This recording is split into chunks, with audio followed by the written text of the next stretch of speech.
በዘንድሮ ዓመት በ2018 የኤግዚት ኤግዛም ወይም ደግሞ የመውጫ ፈተና የምትፈተኑ ተማሪዎች ከሆናችሁ ዛሬ የምናካፍላችሁ አዲስ መረጃ አለ እና በተጨማሪም ደግሞ የኤግዚት ኤግዛምን በተመለከተ ብዙ የወጡ አዳዲስ መረጃዎች ስላሉ እስከ መጨረሻው ድረስ መከታተላችሁን እንዳትረሱ። ለቻናሉ አዲስ ከሆናችሁ ሰብስክራይብ እንድታደርጉና ቤተሰብ የሆናችሁ ደግሞ ቪዲዮ ላይክ በማድረግ እንድትጀምሩ።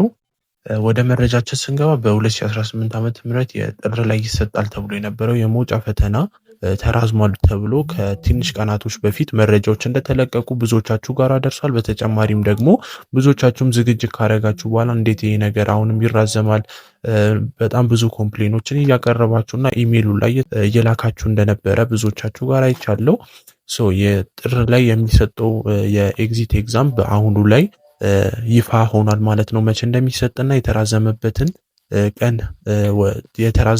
ቀን ይፋ አድርጓል ማለት ነው። ስለዚህ በ2018 ዓመተ ምህረት የመውጫ ፈተና ወይም የኤግዚት ኤግዛም የሚሰጥበት ቀን ጊዜ ከየካቲት 16 እስከ የካቲት 27 ቀን 2018 ዓመተ ምህረት ላይ መሆኑን ተገልጿል ማለት ነው። ስለዚህ በጥር ወር የነበረው ወደ የካቲት 15 ከ16 ጀምሮ ተደርጓል ማለት ነው። ስለዚህ የትምህርት ምዘና ፈተናዎች አገልግሎት ባወጣው መረጃ መሰረት የ2018 የትምህርት ዘመን አጋማሽ ከፍተኛ ትምህርት መውጫ ፈተና ወይም የኤግዚት ኤግዛም ከየካቲት 16 እስከ 27 ቀን 2018 ዓመተ ምህረት ይሰጣል ብሎ ይፋ አድርጓል ማለት ነው። ስለዚህ የቅድመ ምረቃ ፕሮግራም የመውጫ ፈተና ከየካቲት 16 እስከ ቀን 2018 ዓመተ ምህረት ጀምሮ እንደሚሰጥ ትምህርት ሚኒስቴር ትናንትና ጥር 19 ለከፍተኛ ትምህርት ተቋማት በላኮ መረጃ ገልጿል ማለት ነው። ስለዚህ የኤግዚት ኤግዛም ብዙዎቻችሁ ስጠብቁት የነበረው የኤግዚት ኤግዛም ቀን በዚህ ሰዓት ይፋ ሆኗል ማለት ነው። ስለዚህ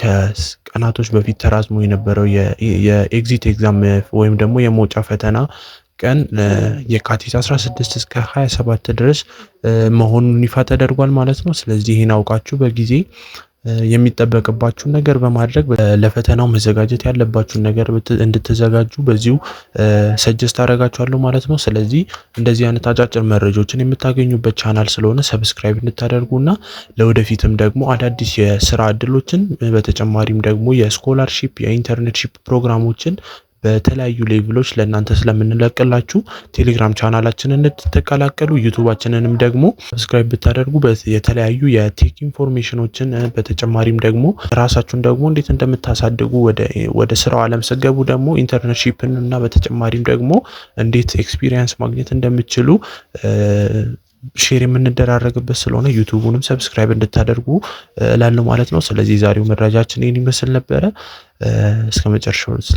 እስከ መጨረሻው ድረስ ስለዚህ ዛሬው መረጃችን ይህን ይመስል ነበረ። ሰብስክራይብ ያላደረጋችሁ ሰብስክራይብ እንድታደርጉ ቪዲዮን ደግሞ ላይክ በማድረግ ለሌሎች ተማሪም እንዲደርስ ሼር አድርጉላቸው ማለት ነው። ጉድባይ